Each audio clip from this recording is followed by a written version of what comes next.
بسم اللہ الرحمن الرحیم۔ رسول اللہ صلی اللہ تعالیٰ علیہ وآلہ وسلم نے ارشاد فرمایا، 3 چیزیں میت کے پیچھے جاتی ہیں، یعنی 3 چیزیں میت کی اتباع کرتی ہیں، 2 واپس آ جاتی ہیں۔ کہاں سے واپس آتی ہیں؟ قبرستان سے، اس لیے بریکٹ میں لکھا ہے، اور 1 اس کے ساتھ ہی رہتی ہیں۔ ٹھیک ہے، 3 چیزیں میت کے پیچھے جاتی ہیں، 2 چیزیں قبرستان سے قبر سے واپس آ جاتی ہیں، اور 1 چیز اس کے ساتھ قبر کے اندر بھی چلی جاتی ہے۔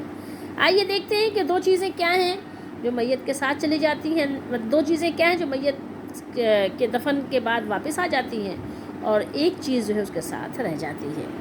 تو دیکھیے، اس کے پیچھے اس کے گھر والے، ٹھیک ہے، اس کے پیچھے اس کے گھر والے، مال و دولت اور اعمال، یہ 3 چیزیں ہیں جو جاتے ہیں۔ ٹھیک ہے، گھر والے بھی جاتے ہیں، اس کا مال بھی جاتا تو ہے قبرستان تک، اور اس کے اعمال بھی جاتے ہیں، اس کے ساتھ ہی اس کے اعمال بھی ہوتے ہیں۔ پھر گھر والے اور مال و دولت واپس آ جاتے ہیں، اور اس کا عمل اس کے ساتھ باقی رہتا ہے۔ اس کا عمل باقی رہتا ہے تو کہاں رہتا ہے؟ اس کے ساتھ رہتا ہے، تو اس لیے بریکٹ میں ہے۔ اب عربی متن دیکھیے، یتبع المیت ثلاثۃ، یہ حدیث شریف بخاری شریف کی ہے۔ یتبع المیت ثلاثۃ فیرجع 2 ویبقى معه 1۔ اتباع کرتے ہیں میت کا اتباع کرتے ہیں کتنے؟ 3۔ ٹھیک ہے، 3 قسم جو ہے وہ میت کی اتباع کرتے ہیں، میت کے پیچھے جاتے ہیں۔ ٹھیک ہے، فیرجع سو واپس آ جاتے ہیں، 2 چیزیں۔ ٹھیک ہے، ویبقى اور باقی رہ جاتی ہے، معه اس کے ساتھ، 1 چیز، یتبعہ اہلہ ومالہ وعملہ۔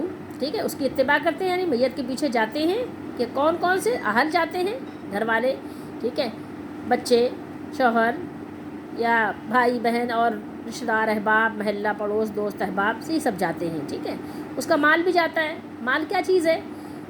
کسی گاڑی میں گیا، ٹھیک ہے، گہوارے میں گیا، تو اس طرح کے جو ہے مال اس کے ساتھ وہاں قبرستان تک جاتے ہیں۔ ٹھیک ہے، وعملہ، اور اس کا عمل بھی اس کے ساتھ ہی ہوتا ہے۔ فیرجع سو واپس آ گئے، واپس آ جاتے ہیں، اہلہ اس کے اہل کے لوگ جو ہیں گھر والے، ومالہ اس کا مال بھی واپس آ جاتا ہے، جس گاڑی میں گیا تھا گاڑی بھی واپس آ گئی، گہوارہ بھی واپس آ گیا، اور بھی جو سر و سامان گیا تھا اس کے ساتھ واپس آ گیا، جو لوگ لے کر گئے تھے۔ ٹھیک ہے، کاریں گئی تھیں، گاڑیاں گئی تھیں، اور جو بھی دولت کا سامان مال گیا وہ سب واپس آ گئے۔ ویبقى اور باقی رہ گیا، عملہ اس کا عمل، اس کا عمل اس کا عمل باقی رہ گیا اس کے ساتھ۔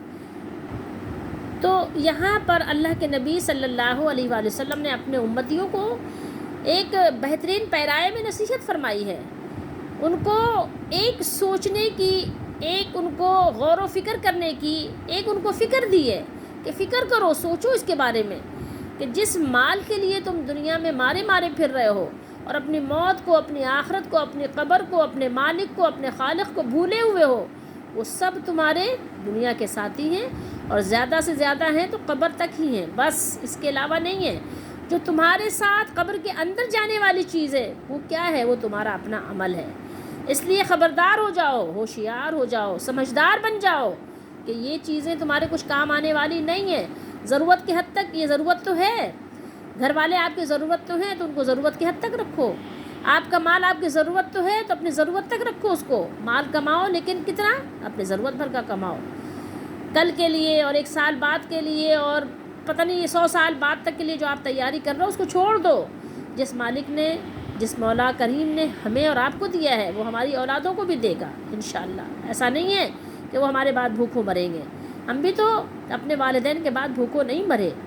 تو اپنے مال کی خاطر اپنے مالک کو مت بھولو، اپنے اہل کی خاطر اپنے مالک کو مت بھولو، اس کو یاد رکھو، کیوں؟ اس لیے جانا وہی ہے۔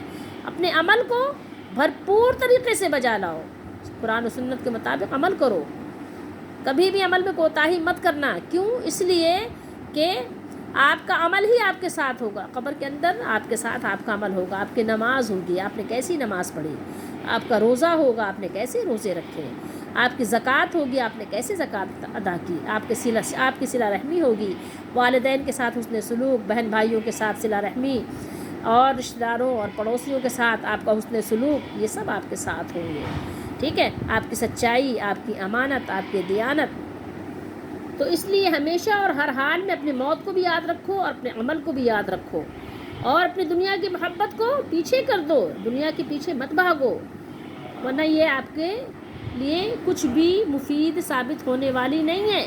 یہ دنیا آپ سے اس وقت منہ موڑ لے گی جب آپ کو اس کی ضرورت ہوگی۔ تو اللہ تعالیٰ ہم سب کو اس حدیث کی روشنی میں اپنے آپ کو سمجھدار بنانے کی اور آخرت کی فکر کرنے کی، غور کرنے کی قوت و طاقت عطا فرمائے، اور اللہ ہماری دستگیری فرمائے، ہماری مدد فرمائے، اور ہمیں عمل صالح کی توفیق نصیب فرمائے، آمین۔